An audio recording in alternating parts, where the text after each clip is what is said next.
Bab istibra.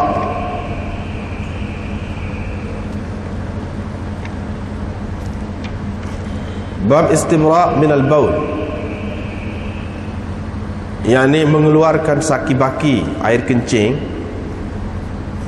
Bab mengeluarkan saki-baki air kencing, ataupun bab membersihkan air kencing. Dengan sanadnya Imam Abu Dawud meriwayatkan daripada Ibnu Abbas, katanya Nabi SAW lalu sini lagi, sini. Tinggal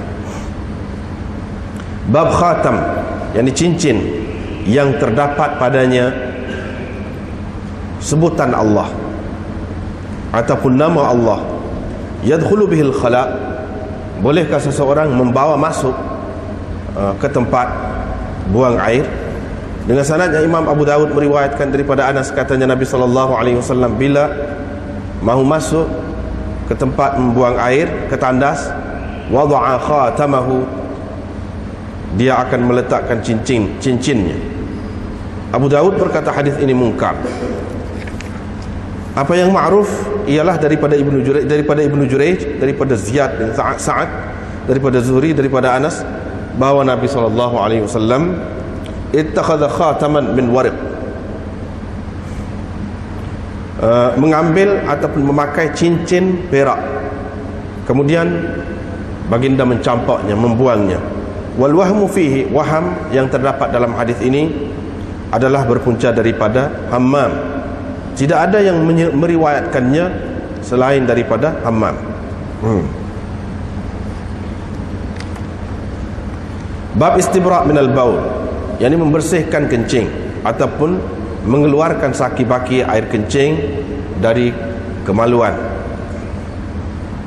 Dengan sanadnya Imam Abu Dawud meriwayatkan daripada Ibnu Abbas, katanya Nabi SAW lalu dekat dua kubur. Dia pun berkata, innahuma yu'adzaban, sesungguhnya tuan dua kubur ini sedang diseksa. Wa ma yu'adzabani fi kabir, tidaklah mereka berdua diseksa kerana sesuatu yang besar.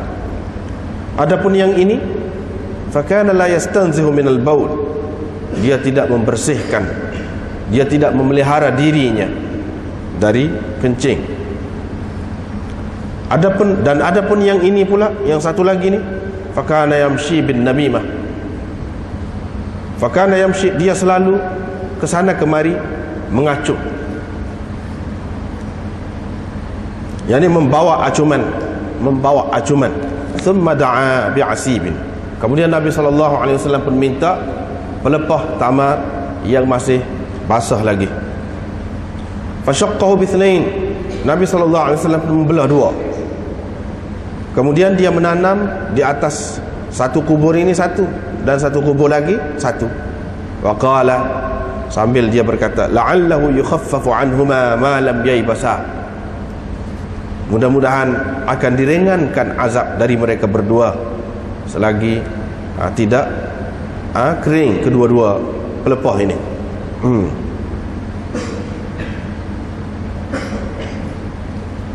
Qala Hannad berkata, yastatiru, di tempat yastanzihu. Mana perkataan yastanzihu itu dalam riwayat Hannad yastatiru, bukan yastanzihu seperti mana dalam riwayat tadi. Seperti mana dalam riwayat Zuhair tadi, yastanzihu. Dalam riwayat Hannad, yastatiru, bersembunyi, berlindung. Diriwayatkan daripada Ibnu Abbas daripada Nabi SAW bimaknahu, sama seperti hadis tadi dari sudut maknanya, dari segi maknanya sama dengan hadis tadi. Qala, Nabi SAW bersabda, kana la yastatiru min baulihi, yakni dia gunakan perkataan yastatiru. Yang ini dia tidak berlindung, dia tidak bersembunyi kerana kencingnya. Abu Muawiyah pula, dalam riwayat Abu Muawiyah dia mengatakan yastanzihu, yang serupa dengan riwayat Zuhair tadi. Diriwayatkan daripada Abdurrahman bin Hasanah Katanya saya dan Amr bin Al-As pergi kepada Nabi sallallahu alaihi wasallam. Nabi sallallahu alaihi wasallam pun keluar, bersamanya ada daraqah, yakni perisai dari kulit. Tsummastatara biha. Kemudian Nabi sallallahu alaihi wasallam pun berlindung dengannya, bersembunyi di balik perisai tadi. Thumma bala, kemudian dia kencing. Faqulna, kami pun berkata, unzuru ilai, tengok kepada dia, yabulu kama tabulul mar'ah, dia kencing seperti orang perempuan kencing. Fasami'a dhalik, Nabi sallallahu alaihi wasallam pun terdengar apa yang dikatanya itu. Baginda pun berkata, alam ta'lamu, adakah kamu tidak mengetahui, apakah ma laqiya sahibu Bani Israel, apakah yang dialami oleh sahib Bani Israel, yakni Nabi Bani Israel, yang mana mereka itu bila air kencing terkena mereka potong apa-apa yang terkena air kencing itu dari mereka. Fanahahum, sahib mereka, yakni Nabi mereka itu melarang mereka. Fa'udziba fi qabrihi. Di sini fa'adzaba fi qabrihi. Kalau kita kata Nabi, kalau kita kata sahib itu dengan makna Nabi. Fanahahum, Nabi mereka melarang mereka. Fa'adzaba fi qabrihi. Maka Allah Subhanahu wa taala menyiksa. Fa'adzaba fi qabri, yakni Allah Subhanahu wa taala menyiksa dalam kubur mana masing-masing yang melanggar itu. Kalau kita kata sahib Bani Israel, alam ta'lamu ma laqiya sahibu Bani Israel, tidakkah kamu tahu apa yang dialami oleh sahib Bani Israel, seorang Bani Israel? Lepas itu dia katalah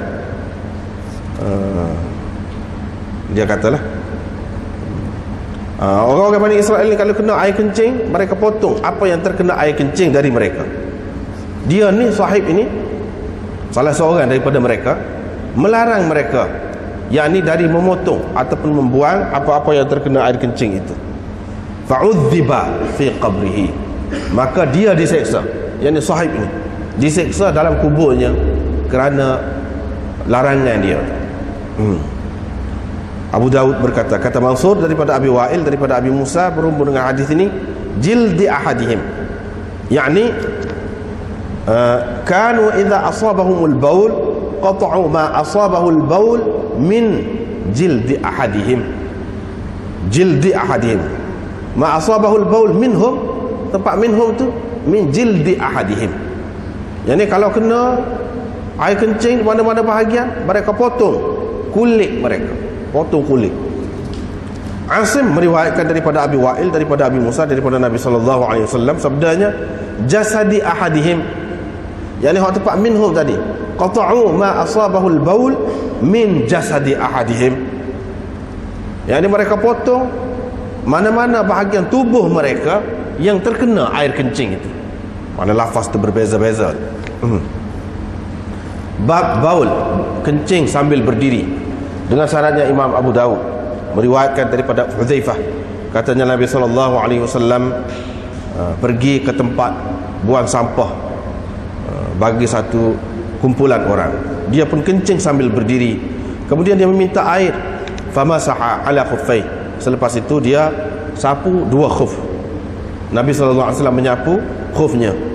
Abu Daud berkata, kata Musaddad, qala, yakni kata Hudzaifah dalam riwayat Musaddad, Abu Hudzaifah berkata, fadhahabtu ataba'adu, aku pun pergi menjauhkan diri, aku pun nak pergi menjauhkan diri. Fada'ani, dia pun panggil aku, Nabi sallallahu alaihi wasallam panggil aku, hatta kuntu 'inda aqibihi, sehingga aku berada dekat tumitnya, dekat tumit Nabi sallallahu alaihi wasallam. Babun fil rajul yabulu bil lail fil ina thumma yad'uhu 'indahu, ini bab seseorang kencing pada waktu malam dalam bekas, kemudian dia meletaknya dekatnya. Diriwayatkan daripada Umaymah ibnati Ruqayqah bahawa dia berkata, Nabi SAW mempunyai satu mangkuk dari kayu, tahta sariri, di bawah katilnya. Nabi SAW kencing dalam bekas kayu itu pada waktu malam. Babul mawadhi' allati naha 'anil baul fiha, atau allati nuhiya 'anil baul fiha. Ini bab tempat-tempat yang dilarang kencing padanya, atau tempat-tempat yang Nabi SAW melarang kencing padanya. Dengan sanadnya Imam Abu Daud meriwayatkan daripada Abi Hurairah bahawa Nabi SAW bersabda, elakkan diri kamu dari dua perkara yang membawa kutukan orang ramai. Mereka berkata, apakah yang membawa kutukan itu? Dua perkara yang membawa kutukan itu, wahai Rasulullah. Rasulullah SAW menjawab, yaitu orang yang membuang air di jalan orang ramai atau di tempat naungan orang ramai. Dengan sanadnya Imam Abu Daud meriwayatkan daripada Mu'adz bin Jabal, katanya Rasulullah SAW bersabda, elakkan diri kamu dari tiga perkara yang membawa kutukan orang, yaitu al-baraz fil mawarid, yaitu buang air besar di tempat ambil air, di tempat sumber air, wa qari'atit tariq, dan di tempat lalu lalang, di jalan yang dilalui, wa zil, dan di tempat yang ada naungan, ada bayang orang berteduh.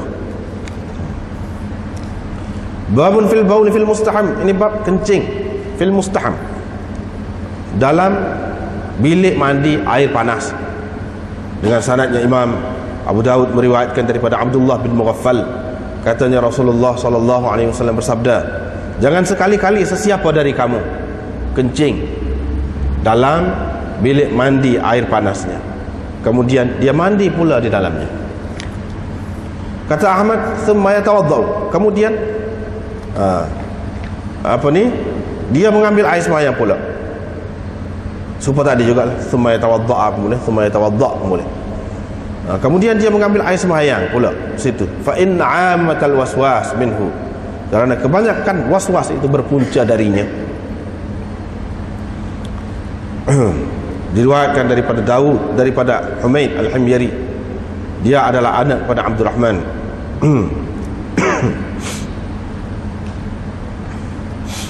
Katanya, saya bertemu dengan seorang yang telah bersahabat dengan Nabi SAW seperti mana Abu Hurairah bersahabat dengannya. Qala, sahabat itu berkata, Rasulullah SAW melarang sesiapa dari kita menyikat rambut tiap-tiap hari, sisir rambut tiap-tiap hari, ataupun ia kencing fi mughtasalihi, di tempat mandinya. Babun nahi 'anil baul fil juhur, sekatulah tu pun tak ada kali. Cepat-cepat sikit dah terjemah.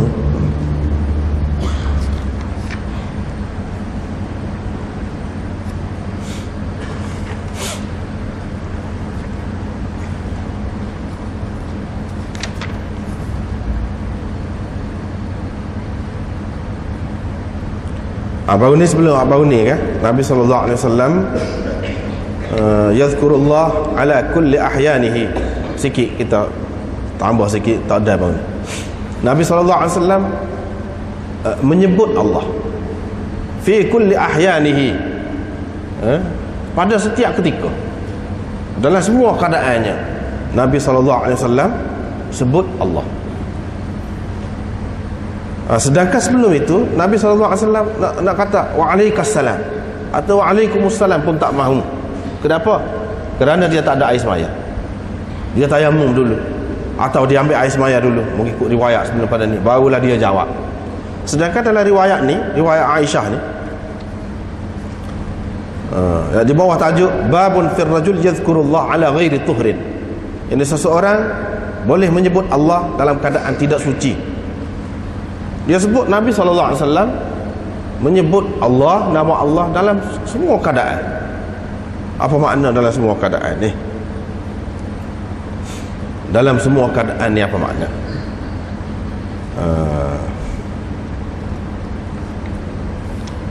Jawapan yang umum diterima, iaitu Nabi SAW menyebut Allah dalam semua keadaan ni. Zikir di sini yang dimaksudkan zikir di sini bukan zikir lisani. Yazkurullah bukan makna zikir sebut. Kita terjemah ke Melayu sebut, bukan makna sebut, tetapi ingat. Yang ini Nabi SAW ingat kepada Allah dalam setiap keadaannya. Dalam keadaan apa sekalipun dia ingat kepada Allah.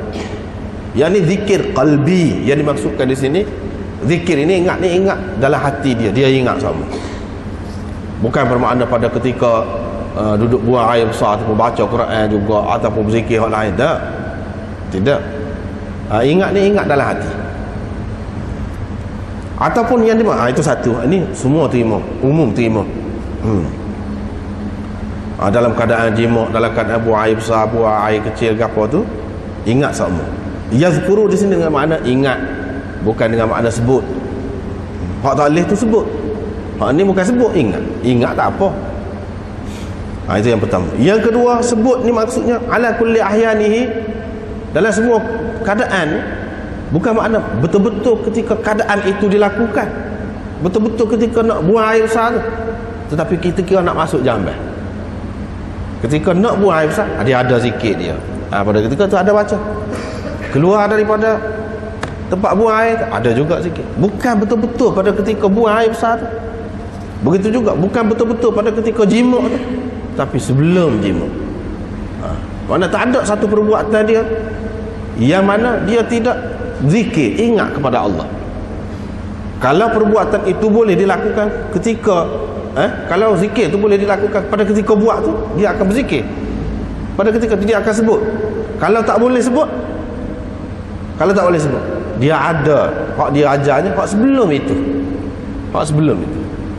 Yang ni sebelum dia melakukan sesuatu yang tidak boleh disebut nama Allah pada ketika tu.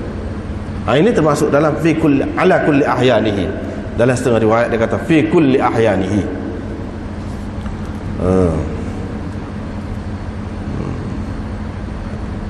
Itu yang kedua. Yang ketiganya, Nabi SAW ingat kepada Allah ni, atau sebut Allah dalam semua keadaan ini. Dia terbagi kepada dua. Baru ni sebut dah ni, iaitu zikir itu ada zikir yang terikat dengan waktu, ada zikir yang tidak terikat dengan waktu. Zikir yang terikat dengan waktu atau keadaan, waktu tak suci pun, dalam keadaan tak suci pun dia berzikir. Dalam keadaan tak suci pun berzikir juga. Jadi dia sebut juga nama Tuhan dalam keadaan tak suci. Allahumma azhib annil hamma wal hazan. Alhamdulillahilladzi azhaba annil adha wa afani, misalnya. Alhamdulillahilladzi azhaba anil adha wa afani. Ghufranaka, misalnya. Di antara yang Nabi SAW baca selepas daripada buang air, keluar daripada tempat buang air besar ataupun air kecil, dia alhamdulillah. Kan ada sebut tu nama Allah tu. Ghufranaka, ka tu tuju kepada Allah SWT dah tu. Hak ni dia sebut walaupun tidak dalam keadaan tidak suci pun. Dalam keadaan tak ada suci tu maksudnya tak ada air sembahyang pun, dia sebut juga. Begitu. Begitu juga kalau dia nak subuh, katakan dia tak ada air sembahyang pun, dia baca juga mana dia nak baca. Tetapi doa-doa ataupun zikir-zikir yang tidak terikat dengan waktu, misalnya salam, waktu sebelum pada ni sahabat beri salam tu bukan khusus diberikan pada ketika orang sedang buang air, tidak khusus. Pada masa lain boleh tahan nak beri lagi salam. Maka Nabi SAW dalam keadaan seperti itu yang tidak khusus, dia tidak zikir dengan zikir itu. Dia tiga, ada terbagi kepada tiga. Tak apalah. Ini masalah sebut. Tetapi ada riwayat-riwayat. Ada riwayat-riwayat yang jelas menyebutkan, dari riwayat itu sahih juga, bahawa Nabi SAW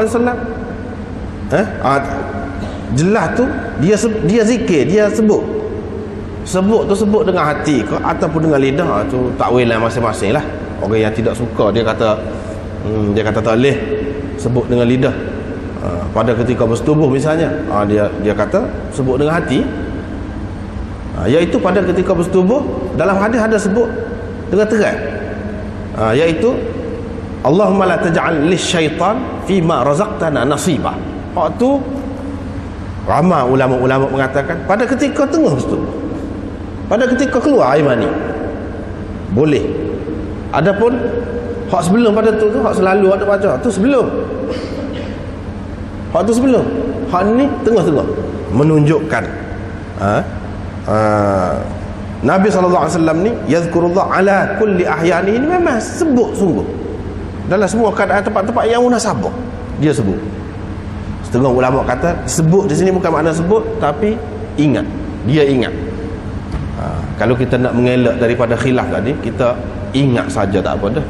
Apa maknanya? Allahumma la taj'al lisyaitan fima razaqtana nasiba.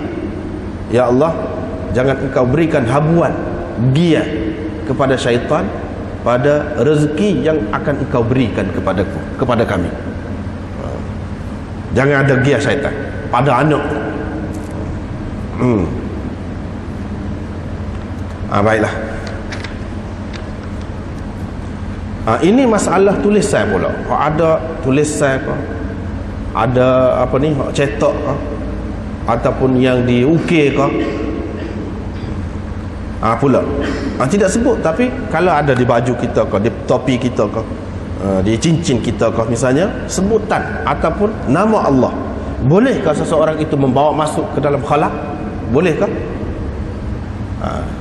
Dia kata cincin yang terdapat padanya, yang ada terukir ke ataupun tertulis ke padanya nama Allah, bolehkah seseorang itu yadkhulu bihil khala, bawa masuk ke tempat sunyi? Ke tempat sunyi ni maksudnya ke tempat buang air lah.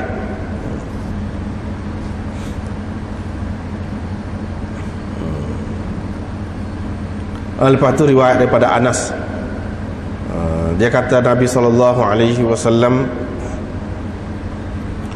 bila nak masuk ke tempat buang air, dia akan letakkan cincin. Mana dia buang cincin, dia buang cincin, dia buang letak luar, letak lain. Tapi masalahnya Abu Daud kata hadis ini mungkar. Bila kata hadis mungkar, maknanya hadis ni dhaif lah. Bila dhaif tak boleh nak dalil, tak boleh katalah kat orang. Mana kalau dia masuk dalam, tak boleh kata. Sebab apa tak boleh buat dalil? Kalau kita nak pakai sendiri-sendiri, kita nak jaga, boleh. Tapi nak kata haram buat masuk, tak boleh berdasarkan hadis ni, tak boleh. Baik, Abu Daud kata hadis ini mungkar. Tak apa, kita tengok dulu hak ma'rufnya. Hadis mungkar lawannya hadis ma'ruf. Hadis mungkar lawannya hadis ma'ruf. Ma'ruf tu hak sahih, iaitu riwayat daripada Ibnu Juraij, daripada Ziyad bin Sa'ad, daripada Zuhri, daripada Anas, bahawa Nabi SAW mengambil ataupun memakai cincin dari perak, lepas tu dia buang cincin. Hak gitu, hak betulnya. Bukan bila nak masuk dalam bilik air ataupun nak pergi ke tempat buang air, dia letak cincin dia, dah. Maknanya Nabi dulu pakai cincin, lepas pada tu cincin perak, lepas tu dia buang. Imam Abu Daud mengatakan kekeliruan ini berlaku daripada Hammam. Hammam lah yang keliru. Orang lain selain daripada Hammam tidak ada yang meriwayatkan serupa tadi. Yang ni bila nak masuk ke tempat buang air, buang cincin tu, orang lain tak ada riwayat.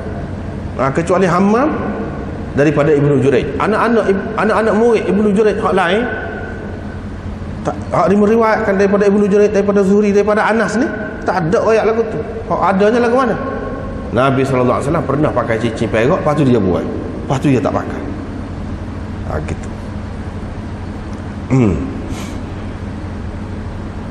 Baiklah.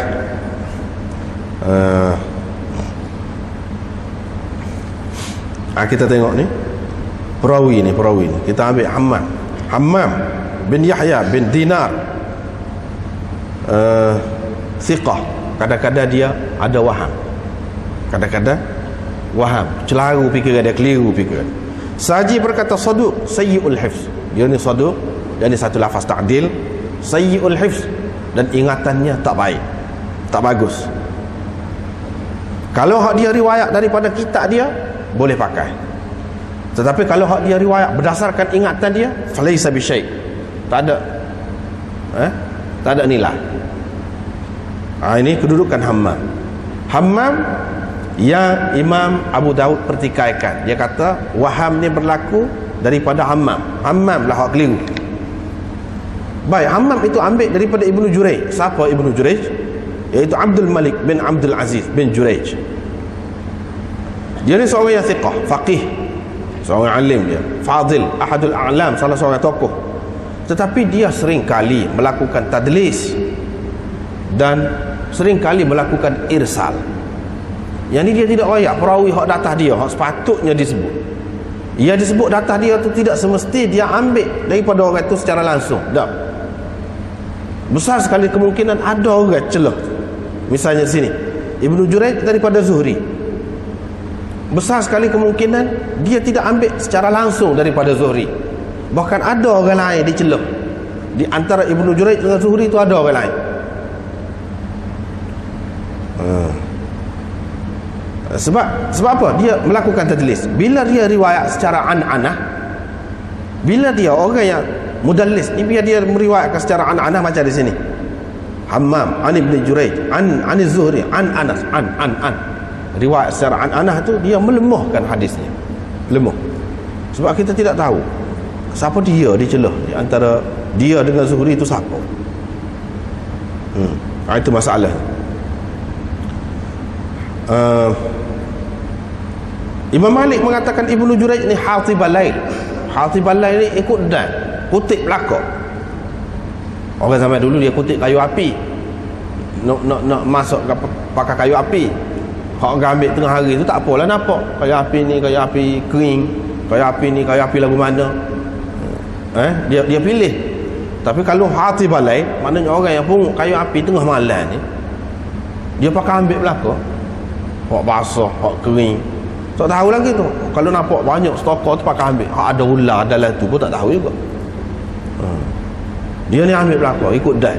Imam Malik kata. Ibnu Ma'in berkata laisa bi syai' fi Zuhri. Tak guna. Riwayat dia daripada Zuhri tak guna. Macam sini Ibnu Jurayj ani Zuhri. Daripada Zuhri dah kata Muhammad bin Muslim tak guna. Tak ada nilai. Daraqutni berkata tajannab tadlis Ibnu Jurayj. Elakkan dirimu dari tadlis Ibnu Jurayj. Dia rajin. Fa innahu qabih. Tadlis dia tu qabihut tadlis. Dia ni tadlis dia cukup buruk, tak molek benar. Dia tidak melakukan tadlis kecuali daripada orang yang majruh. Orang yang dipertikaikan oleh ulama. Kalau sebut tu orang apa tak sah lalu. Sebab tu dia susu. Ini berkenaan dengan Ibnu Jurayj. Daripada Zuhri, daripada Anas. Lepas tu Abu Daud kata hadis ini mungkar. Hak ma'rufnya lah ke mana? Daripada Ibnu Jurayj an Ziyad bin Sa'ad ada Zuhri. Tu beda tu. Hak ma'rufnya. Hak ma'ruf dari segi sanad dia. Sanad dia yang ma'ruf. Yang ni hadis ini mungkar dari dua sudut. Dari sudut matan dan dari sudut sanad. Dari sudut sanadnya, saat ni kita kaya dah Ibnu Jurayj ni pesen lah ke mana? Sini Abu Daud kata hak sebenarnya, hak ma'rufnya, iaitu Ibnu Jurayj dia ambil daripada Ziyad bin Sa'ad daripada Zuhri. Bukan daripada Zuhri itu, dah. Dia ambil daripada Ziyad bin Sa'ad. Maknanya riwayat tadi munqati', putus. Bila putus jadi dhaif, tak lagi. Dia tidak ambil daripada Zuhri tu. Ada orang lain. Apa dia tidak sebut. Situ. Baik. Itu mungkar dari segi sanad. Yang kedua mungkar dari segi matan. Dari segi matan ni tak serupa ni. Riwayat ni orang tak kuat. Riwayat tak serupa dengan orang yang lebih kuat. Orang yang kuat, orang yang thiqah. Sebab matan tadi dia kata bila Nabi SAW nak masuk ke tandas atau ke tempat buang air, dia akan letakkan cincin dia. Hak sebenarnya bukan lagu tu. Dia pakai cincin satu ketika dulu, cincin perak. Lepas tu dia buat. Begitulah, jauh tu. Tu mungkar, tak serupa. Dengan sebab itu Abu Daud hukum hadis ini mungkar. Mungkar. Yalah kalau kita nak bincang benda ni memang panjang kalah. Imam Tirmizi pula kata hadis ini sanad tadi hasan sahih gharib. Hasan sahih gharib. Pula hasan sahih gharib. Ulama-ulama lain pula kata apa Abu Daud kata mungkar. Tidak berapa tepat tu Abu Daud nak kata mungkar tu. Sebab apa? Sebab apa? Sebab Ibnu Jurayj dia boleh terima daripada Zuhri secara langsung pun. Ada kemungkinan dia terima daripada Zuhri. Dia dan pun dengan Zuhri. Pak Hammam ni orang besar ni juga ni. Walaupun ingatan dia kurang molek, tapi dalam Bukhari Muslim ada perawi Bukhari Muslim ni. Dan dia bukan dikatakan seorang yang tidak molek pula. Dengan sebab itu ramai ulama tak setuju dengan Abu Daud. Abu Daud kata mungkar tidak menepati syarat hak ulama kata tu, iaitu riwayat orang yang dhaif bercanggah dengan riwayat orang siqah. Siapa dia hak dhaif sini? Siapa dia? Hammam dhaif. Tidak dhaif. Hammam tidak dhaif. Kalau dia riwayat sendiri best daripada orang lain, bila dia tidak dhaif, apa salahnya? Orang lain kata. Itu satu. Hafiz Ibn Hajar dalam Nukhbatul Fikar dia mari dua ta'rif hadis mungkar. Satu, riwayat orang dhaif yang bercanggah dengan riwayat orang yang thiqah. Satu lagi, riwayat orang yang dhaif kerana ingatan dia tidak baik ke, ataupun kerana dia ni selalu melakukan kesilapan ke, ataupun dia ni jenis leka ke, ataupun tidak diketahui sangat latar belakang dia ke, ataupun kerana kefasikan dia. Tidak semesti orang lagu ni hak dia riwayat bercanggah dengan orang yang thiqah, tak mesti. Lagu tu pun mungkar juga. Dua ta'rif hak Hafiz Ibn Hajar beri tentang hadis mungkar dalam Nukhbatul Fikar, tetapi kedua-duanya mengikut perhatian ulama tidak tepat untuk Hammam. Sebab Hammam duduk atas Hammam, tidak tepat untuk Hammam. Kalau kita nak kata Hammam ni dia orang dhaif, dia riwayat tak serupa dengan orang thiqah, dia ni dhaif kau dulu. Dia ni dhaif kau dulu. Kalau dia tidak dhaif, maknanya tidak termasuk dalam hadis mungkar. Tidak termasuk dalam hadis mungkar. Sebab dia cerita lain-lain. Kalau ada orang lain, anak murid Ibnu Jurayj yang sebut seperti tadi, Nabi SAW pakai cincin perak, lepas tu dia buat, tu peristiwa lain. Hak ni peristiwa lain. Bapanya dia kata, kalau kita nak mengikut ta'rif yang kedua, Hafiz Ibn Hajar kata orang ni dhaif. Dhaif ni sebab apa? Sebab dia leka, sebab dia ingatan tidak kuat, selalu melakukan kesilapan, dan dia orang yang dipertikaikan oleh ulama. Dia ni tidak diketahui latar belakang dia sangat, dan dia fasik misalnya, dari segi akidah dia tidak baik. Orang macam ni dhaif juga, ataupun tidak molek juga, perawi macam ni. Tidak syarat. Hafiz Ibn Hajar kata dia meriwayatkan bercanggah dengan orang siqah, tidak syarat. Mengikut satu ta'rif lagi. Kalau begini pun tidak tepat juga Hammam, sebab dia tidaklah betul, tidaklah teruk sangat. Dengan sebab itulah Imam Tirmizi mengatakan hadis ini hasan, sahih, gharib. Di antara yang tak serupa pandangan dengan Abu Daud ini Imam Tirmizi sendiri. Sebab apa dia kata hadis ini hasan, sahih, gharib? Hak mana? Sahih. Hak ni tak ada orang lain dah, hak ni dengan sanad ni. Sebab apa Imam Tirmizi kata sahih? Sebab Hammam tu bukan orang dhaif. Kalau kita nak pertikaikan atas Hammam tu, hak lain tak ada apa. Tak ada apa. Cuma kalau kita kata hadis ini mudallas, munasabah. Masalahnya Imam Abu Daud tidak kata mudallas, dia kata hadis ini mungkar. Kalau hadis ini mudallas, pasal apa? Pasal Ibnu Jurayj tidak sebut perawi di antara dia dengan Zuhri, iaitu Ziyad bin Sa'ad, dia tak sebut. Boleh, agak boleh juga nak terima. Tapi masalahnya apa salahnya kalau hak Ziyad, hak dia ambil daripada Ziyad bin Sa'ad daripada Zuhri tu, hak tu cerita lain. Hak ni cerita lain. Hak dia tidak ambil daripada Ziyad ini, dia tu ambil daripada Zuhri, cerita lain. Apa yang jadi masalah? Imam Tirmizi keluar kedua-duanya, jadi kata sahih kedua-duanya. Baik. Kalau kita kata Imam Tirmizi kata hasan, ini bahas dari sudut apa ni istilah sikitlah. Imam Tirmizi kata hasan, bagaimana dia kata sahih tinggi sangat tu? Dia rendah sikit, hasan. Kalau kita kata Hammam ini tidak menepati syarat perawi sahih, kurang sikit dhabt dia tu. Dhabt dia tu kurang sikit. Sebab seperti setengah-setengah ulama kata ingatan dia ni tak kuat, tak molek ingatan dia. maka dia turun ke taraf hasan, tidak jadi dhaif, tidak jadi dhaif. Tu dua. Sebab apa Imam Tirmizi kata gharib? Sebab semua orang kata hak ni hak riwayat lagu ni tak ada orang lain daripada Ibnu Jurayj selain daripada Hammam. Itu makna gharib dengan makna tafarrud, bukan gharib dengan makna dhaif. Jadi perawi ni mutafarrid, seorang dia dalam meriwayatkan hadis tadi. Tapi seorang perawi tidak bermakna hadis tu jadi dhaif selalu. Bila Imam Tirmizi kata gharib, boleh jadi ada dua kemungkinan. Boleh jadi hadis itu dhaif, boleh jadi hadis itu tidak dhaif. Macam sini tidak dhaif. Sebab itu boleh berkumpul tiga-tiga. Tirmizi kata hasan, sahih, gharib. Macam mana kita kata boleh kumpul tiga-tiga? Dia pandai dari sudut ni gharib, pandai dari sudut ni hasan, pandai dari sudut ni sahih. Bagi orang yang terima molek Hammam, dia kata dia ni perawi Bukhari dan Muslim. Berapa tidak sahih? Sahih lah. Gitu cara dia, kaedah dia. Tetapi apa yang Abu Daud kata mungkar? Ini mengikut ijtihad masing-masing. Abu Daud menganggap hadis ini mungkar. Mungkar sebab apa? Sebab dia menganggap Hammam tu tidak kuat. Ingatan dia tu tidak kuat. Lepas tu orang-orang lain tak ada riwayat begini.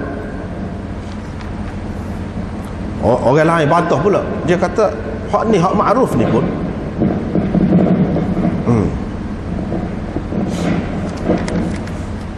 hak ma'ruf daripada Ibnu Jurayj, daripada Ziyad bin Sa'ad ini, iaitu Nabi SAW pakai cincin perak. Lepas tu dia tahu apa ni cincin Nabi SAW tu ada sampai ke mati cincin perak dia tu. Kalau nak kata hak ni hadis mungkar, mana sabar?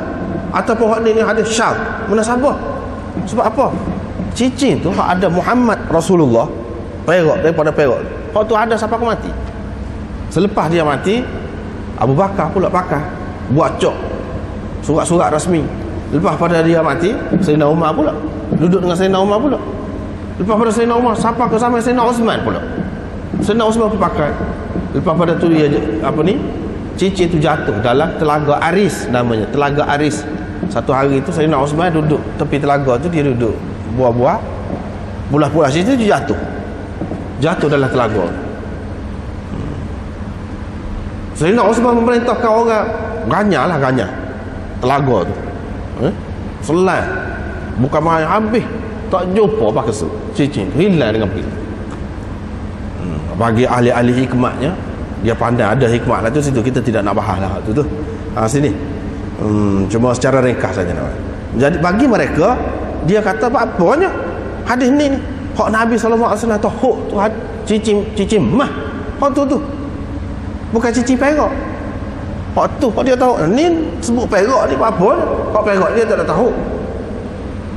Pula mari orang lain pula dia kata dak, hak cincin perak tu hak sampai ke mati dia dan diwarisi oleh khalifah-khalifah kemudian tu, cincin perak ada Muhammad Rasulullah. Hak ni sahih juga. Hak Nabi SAW pakai cincin perak sehari, dalam riwayat yang lain ada sebut. Lepas pada tu dia pun buat. Cincin perak tu lah yang dimaksudkan di sini. Bukan cincin perak ada Muhammad Rasulullah tu, tapi cincin perak lain. Yang ni Nabi SAW tak pakai cincin perak lain, lama tak ada, sehari dia pakai. Lepas pada tu dia buat cincin perak tu, maksudnya buat hak ni lah yang dimaksudkan dia buat tu, cincin perak tu. Bukan yang ada tulis, bukan yang ada tulis apa ni Muhammad Rasulullah tu, tidak.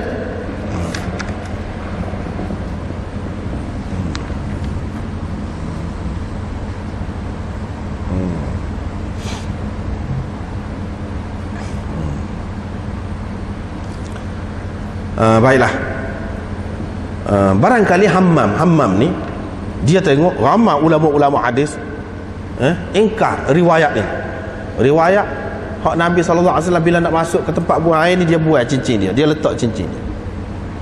Ulama-ulama kata hadis ini mungkar. Hammam nak cerita bahawa hak Nabi SAW buat tu bukan buat sebagai haram, dia buat kerana nak masuk bilik air. Hak ni riwayat ni dia pakai cincin, lepas tu dia buat. Bukan buat ni buat tahu tak sih dah. Buat ni hak sebenarnya letak pasal nak masuk dalam bilik air ataupun tempat buang air. Jadi Hammam riwayat kau ni tidak bercanggah. Cuma masalah masing-masing hak dia kata dia buat. Kelirunya buat tu hak mana buat tu. Dan hak ni riwayat Hammam ini tidak buat, dia letak. Tetapi hadis ini khilaf ulama. Ada yang kata dhaif, ada yang kata tidak dhaif. Abu Daud terang dah kata dhaif hadis ni. Bila dia kata dhaif, mana tak boleh buat dalil. Bila dia kata dhaif, mana tak boleh buat dalil. Kita tak boleh nak kata haram masuk ke dalam bilik air bila ada nama Allah. Sebab itu kalau kita tengok dalam kitab fiqh Syafi'i pun, dalam kitab fiqh Syafi'i, misalnya dalam Mahalli, dia sebut Imam Nawawi dalam Raudah mengatakan makruh sahaja. Bawa masuk sesuatu yang ada nama Allah, makruh. Bukannya haram, dia kata bukan haram. Sebab apa? Tak ada dalil yang tegas, yang kuat, yang menunjukkan bahawa tak boleh buat masuk. Kalau nak kira hadis ni dipertikaikan oleh ulama. Tidak semua ulama terima. Tidak semua ulama terima. Begitu juga misalnya ada kan di topi polis dia ada Allah ke apa. Macam mana nak masuk? Asal ni kalau kita pakai pendapat orang yang kata haram, beratlah. Tapi kalau pendapat Imam Nawawi, dia kata makruh saja, tidak haram. Dia kata tidak haram. Kita tengok dalam Mahalli ada sebut.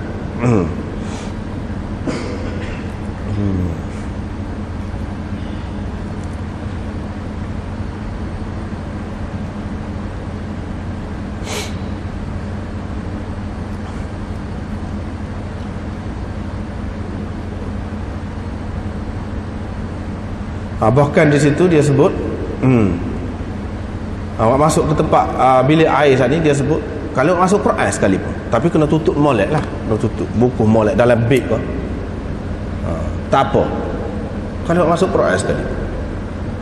Tapi ramai ulama mengatakan tak boleh Quran. Walau bagaimanapun dia khilaf lah, dalam mazhab Syafi'i sendiri pun khilaf. Apalagi kalau dalam keadaan kalau letak luar bahaya, misalnya hilang ke beg tu, lagilah boleh. Kita rasa molek pakai waktu lah, mudah. Kalau tidak kena ubah habis, banyak perkara kena ubah.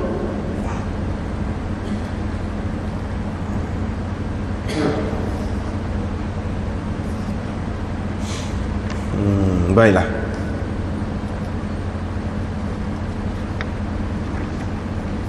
Babul istibra' minal baul. Ini bab membersihkan ataupun mengeluarkan saki baki air kencing. Itu makna istibra'. Istibra' makna, itulah asal makna dia. Ada juga dalam setengah riwayat dia kata istinzah. Ada juga istitar dengan lafaz yang berbeza-beza. Di sini dia katakan istibra'. Apa makna istibra'? Ya, ni apabila buang air kecil tu, kita kencing tu, kita tidak bangun pergi lalu, tunggu dulu. Kita berdiri ke, berjalan ke sikit, ataupun kita luruk-luruk, kita kata biar dia keluar habis air kencing. Takut ada lagi sakit baki dia. Kalau kita tidak buat keluar molek, tunggu ke biar puas kita kencing. Kalau tidak begitu, takutnya keluar belah-belah. Maka hak diingatkan sangat kita ni suruh jaga air kencing ni tidak terjaga jugalah kalau lagu tu. Itu sebab dia kata al-istibra'.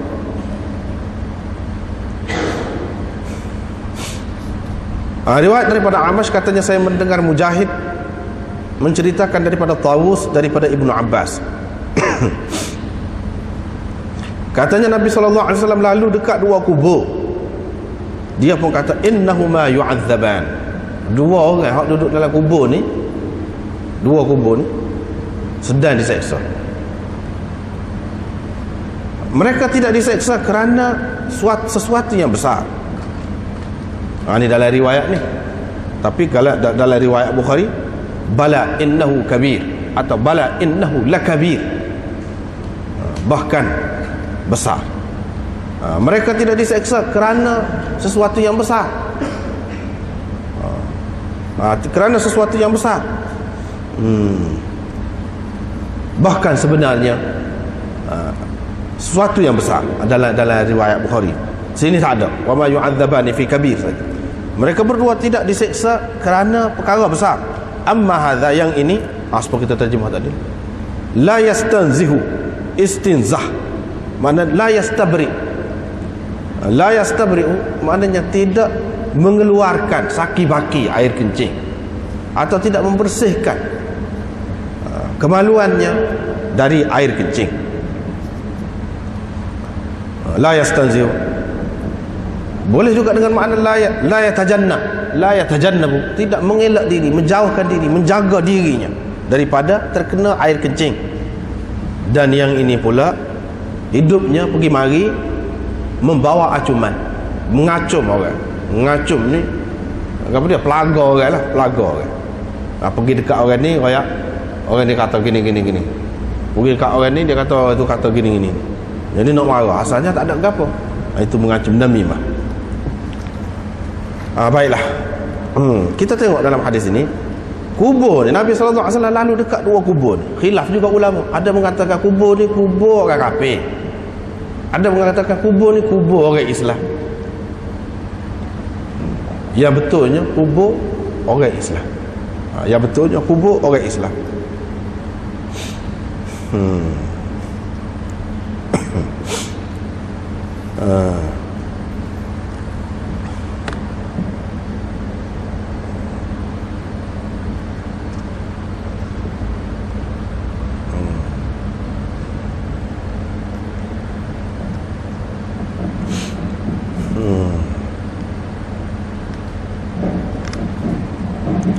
Sebabnya dalam hadis ada disebutkan,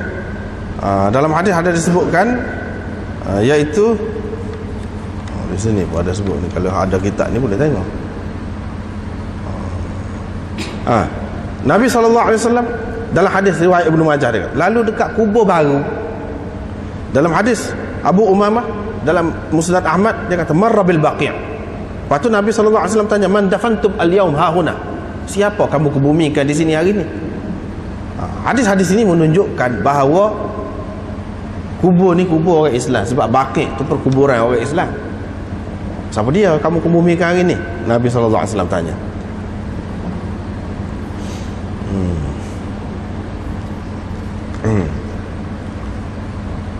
Lepas tu kalaulah kita kata, kalau orang kafir, apa sebab Nabi SAW tu nak, kalau kubur orang kafir lah, apa sebab Nabi SAW nak peringatkan dia? Dan adakah boleh Nabi SAW dibagi syafaat kepada orang kafir pula, untuk meringatkan apa kelebihan dia buat apa untuk orang Islam, yang mana Nabi SAW pun tak tahu siapa dia.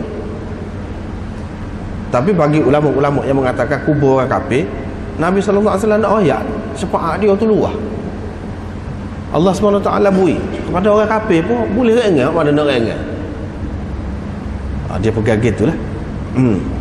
Tapi hak lebih kemahnya, yang ni kubur orang Islam.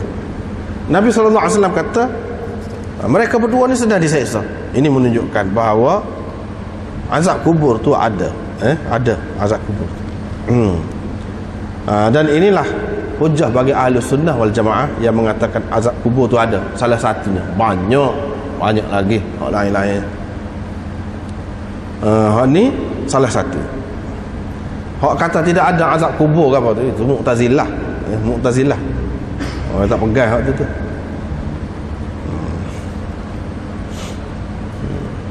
Wa ma yu'adzabani fi kabir, dan mereka berdua tidak diseksa kerana sesuatu yang besar. Tidak diseksa kerana sesuatu yang besar. Jadi setengah ulama kata, setengah-setengah dia faham sekat ni. Kalau faham sekat ni, ada ulama mengatakan menunjukkan dosa kecil pun ada juga kena seksa. Sebab dia kata ni, mereka berdua tidak diseksa kerana sesuatu yang besar. Kalau kita kata sesuatu tu dosa, maknanya dosa kecil pun boleh jadi diseksa juga. Tetapi pendapat itu tidak betul, tak kena. Wa ma yu'adzabani fi kabir, tidaklah mereka diseksa kerana sesuatu yang besar. Yang mana besar tu maknanya kerana sesuatu yang payah nak dijaga. Tidak, bukannya payah sangat nak jaga. Nak apa ni, keluarkan air kencing, saki-baki air kencing tu payah kau sangat nak jaga? Tak payah makna. Tetapi akibat dia bala innahu lakabir, dalam riwayat Bukhari dan lain-lain ada sebut tu, tapi sebenarnya besar. Dia merasa tidak besar. Tak apa ni, tak ambil berat, tak kisah sangat, tetapi akibat dia besar. Besar lagu mana? Saat ni kain ataupun seluar yang dia pakai tu dia orang pergi semaya, pas semaya tu jadi tak sah. Besar dah lah. Besar.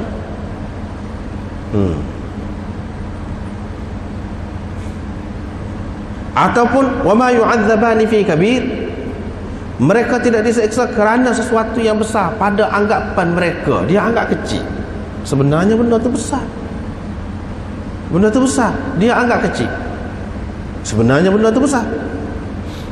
Nah, itulah yang seumpama itulah banyak pendapat ulama ni banyak berkenaan dengan wama yu'adzabani fi kabir.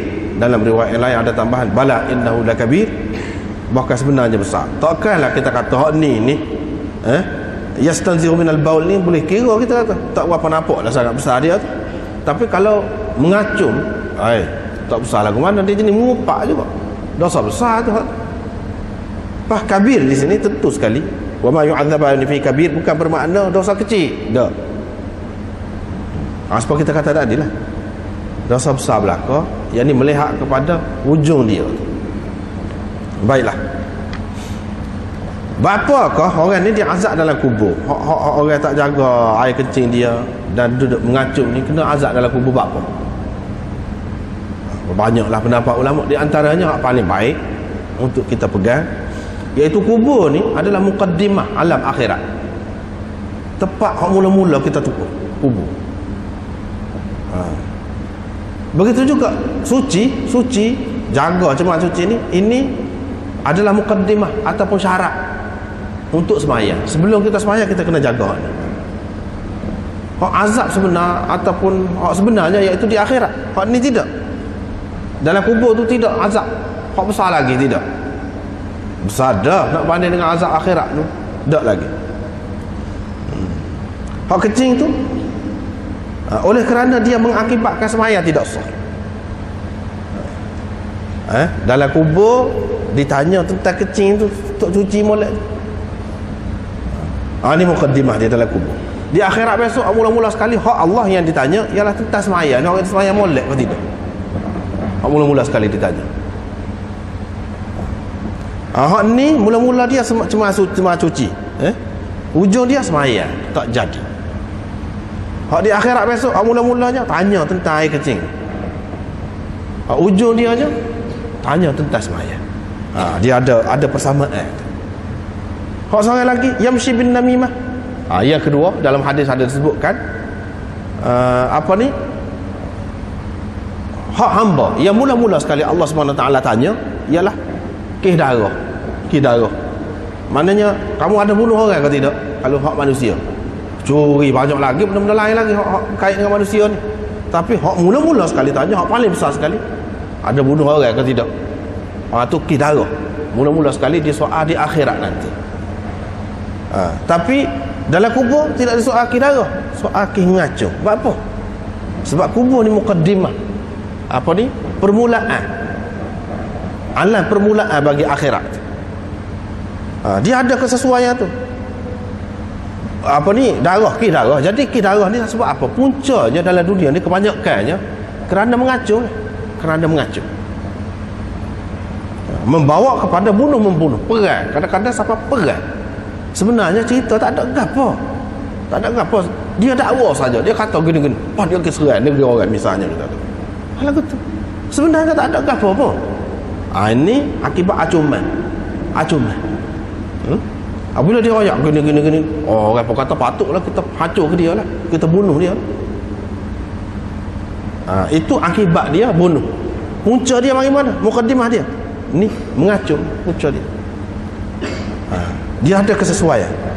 Sebagaimana berkenaan dengan sembahyang di akhirat.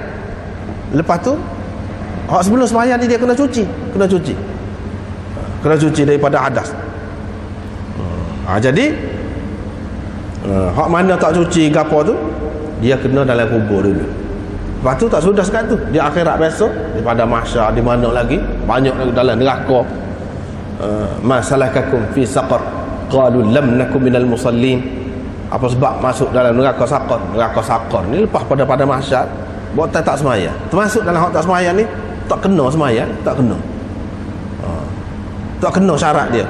Kena suci, dia tak suci. Ni sampai ke sana tak sudah lagi. Tapi mukaddimah dia sini. Punca dia sini. Jadi ada kesesuaian. Hak namimah tu pun begitu juga. Namimah punca dia. Hujung dia iaitu pembunuhan. Sesuai dengan hak ni sebagai punca dan hak mula-mula, dia seksa dulu dalam kubur. Sebab kubur tu permulaan. Lepas tu seksa pula di akhirat tu. Fajazaa'uhu jahannamu khalidan fiha. Dalam Quran sebut orang yang bunuh orang Islam dengan sengaja, orang mukmin, orang mukmin dengan sengaja, balasan dia neraka buat selama-lama. Tu selepas ni bukan dalam kubur. Makna ada lagi. Tapi sebagai seksaan dia dulu, pendahuluan dia sini dalam kubur. Dalam kubur.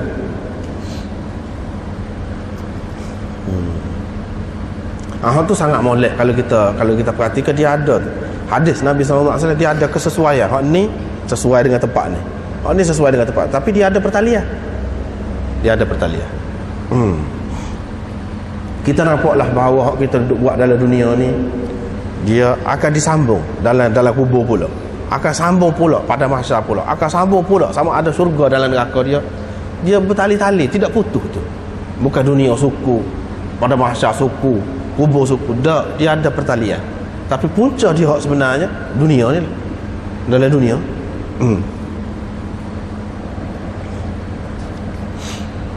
Hak ni dia kata la yastanzihu minal baul, dia tak jaga air kecil dia. Tak jaga air kecil ni. Dengan jaga air kecil gapo ni molek dari segi kesihatan, dari segi gaponya memang molek lah.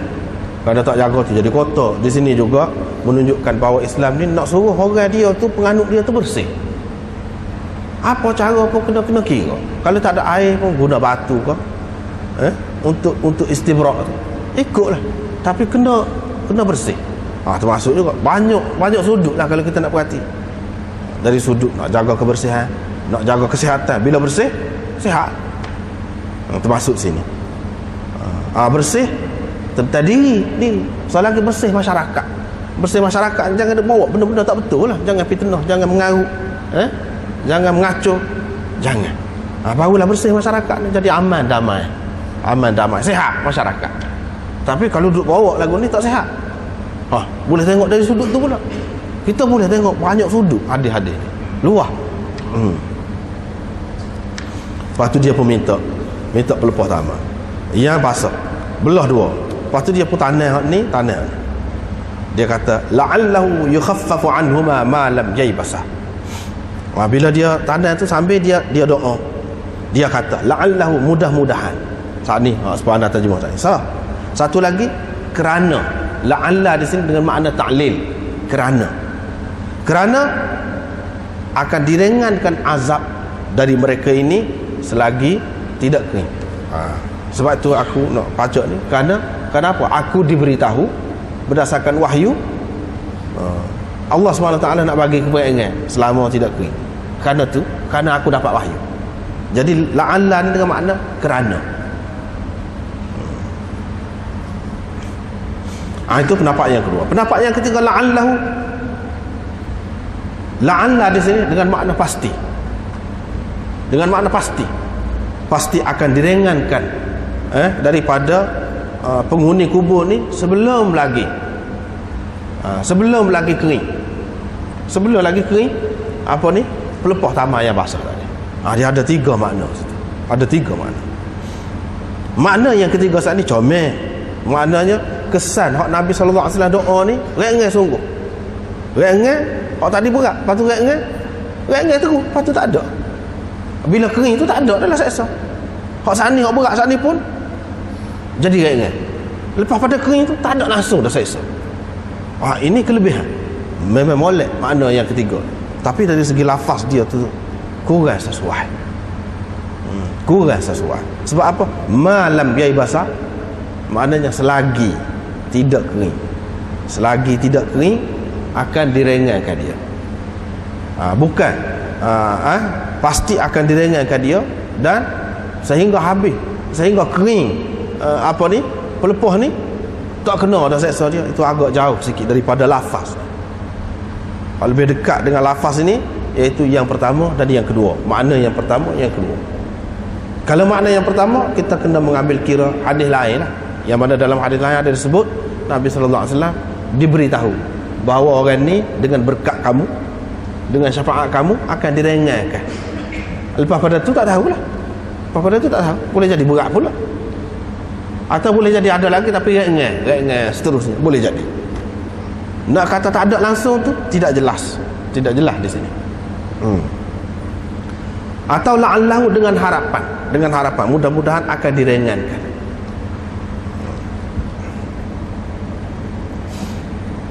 Nabi SAW bila dua tu. Lepas tu ni lah yang menjadi pegangan kepada setengah-setengah golongan. Dia kata tempat kita ni tak ada pelepahnya, tak ada pelepah tamar, dia ambil pelepahnya. Dia bila dua dia pacak.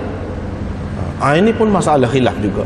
Setengah ulama mengatakan boleh kita buat lagu tu, sebab Nabi SAW pun buat lagu tu. Apa yang dia buat? Dia kata selagi tak kering, dia akan ringan. Ulama kata sebabnya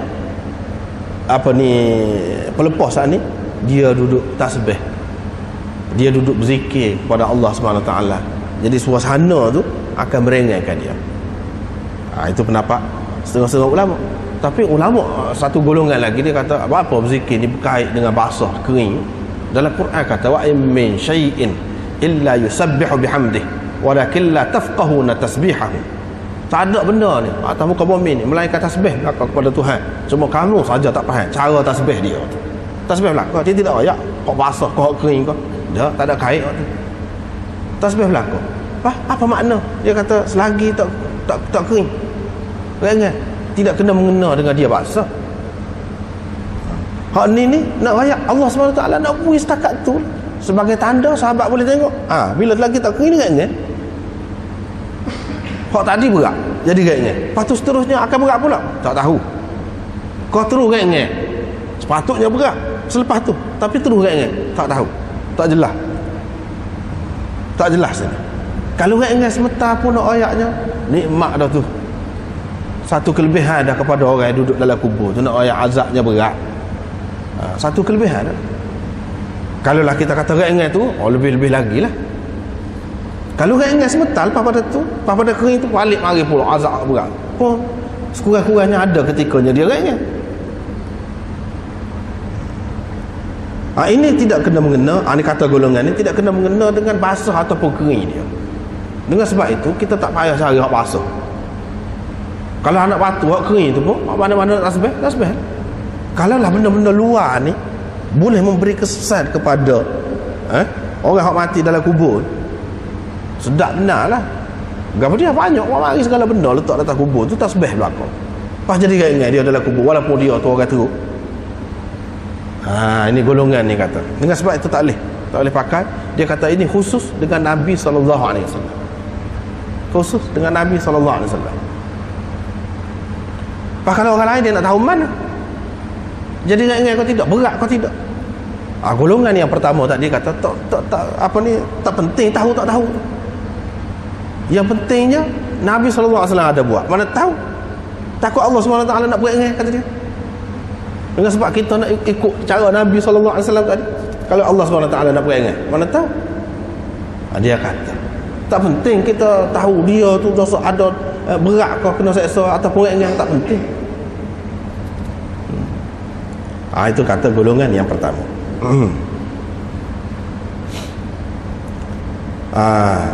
Golongan yang pertama juga kata ini menjadi dalil bahawa kalau dia kata kalau pelepah tamar ataupun anak batu atau gapo tasbih menyebabkan orang ni jadi ringan, kalau mengaji Quran orang mati ataupun berzikir kepada orang mati, orang buat tu lebih-lebih lagi lah kata dia.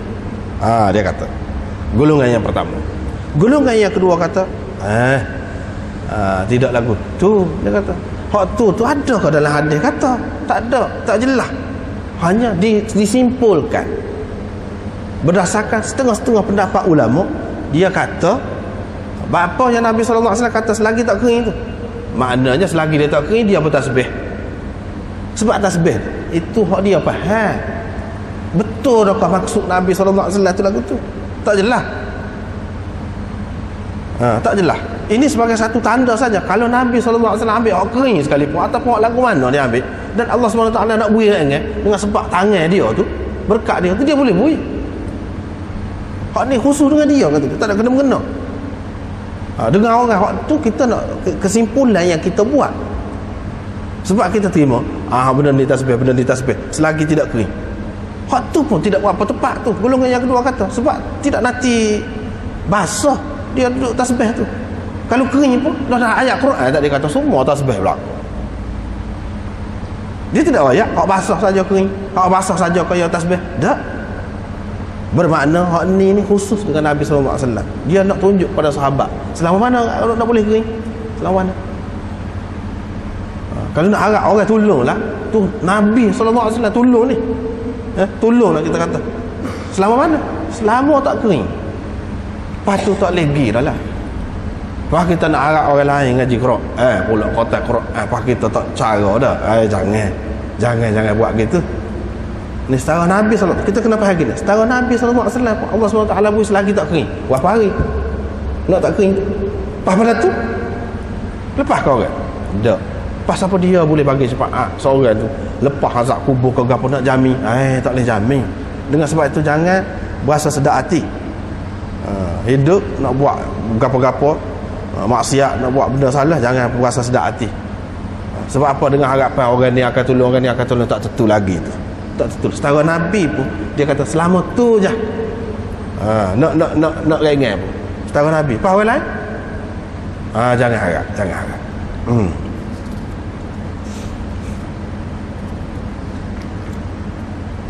Hannad berkata yastatiru.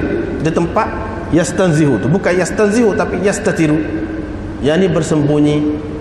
Yastatiru makna bersembunyi. Yang ni molek kita buang air ni biar lindung, jangan bagi nampak kemaluan ke apa tu, jangan. Itu pun salah satu juga yang menyebabkan diseksa juga. Yastatiru.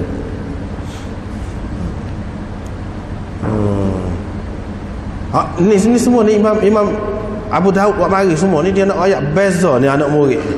Anak murid ni ayat lafaz ni. Ni ayat lafaz ni. Ada belakang. Abu Muawiyah kata yastanzihu serupa dengan riwayat siapa? Riwayat Zuhair. Sebab Imam Abu Daud ambil daripada dua orang tu dia, Zuhair bin Harb dan Hannad. Hannad kata yastatiru.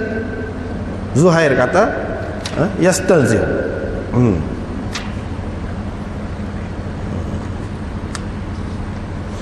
Abu Muawiyah pun kata yastanzihu juga.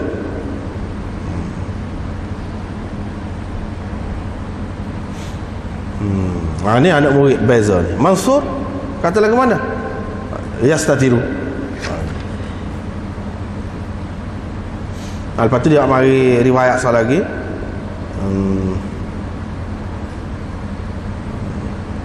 Nabi SAW berlindung ataupun bersembunyi di balik perisai dia kencing. Ni hadis ini menunjukkan kena istitar. Bukan istibrak. Salah satunya istibrak tadi. Salah satunya lagi hak kena jaganya istitar. Pak istitar ini lagu mana? Dengan cara duduk. Duduk tu untuk apa? Supaya lebih lindung. Kalau berdiri agak terdedah, terbuka. Orang kafir dia buat nganyi lah pada Nabi SAW sebab kebiasaan mereka kencing sambil berdiri. Dia kata tengok Nabi SAW kencing seperti orang Tino kencing. Orang Tino kencing bila duduk. Dia kencing bila duduk. Dia tidak faham. Itu dengan maksud nak istitar, nak melindungi diri daripada pandangan orang. Salah satu caranya dengan duduk. Nak lindung lagi dengan cara lagu mana? Dengan cara ada perisai, dia guna perisai melindung. Kalau nak lindung lagi, buat bilik air biar kemah molek. Nak ayatnya paling lindung, paling kita tersembunyi, lebih kita tersembunyi itu lebih baik. Lebih baik. Di zaman dia ni dalam keadaan tak ada apa-apa, dia cuba lindung juga dengan apa cara sekalipun. Dengan apa cara sekalipun dia cuba juga berlindung. Lepas pada tu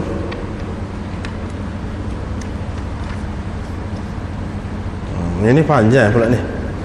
Ini kita tangguh dulu lah. Haddatsana Musaddad ni. Nabi sallallahu alaihi wasallam berlindung, bersembunyi di balik perisai saat ni sebab panjang ni. Sekatulah dulu apa ni. Wallahu a'lam. Sebagai maklumat, minggu depan ni kebetulan tak? Hari Ahad minggu depan ni, malam Isnin ni kita cuti lah. Moga orang duduk sibuk belakang. Kita cuti. Tak mengaji lah. Tak ada. InsyaAllah sekali lagi. Sana masjid tu insyaAllah ada. Masjid Kubai Khiyar tu tak sibuk dah tu sehari ya. Nah, insyaAllah ada.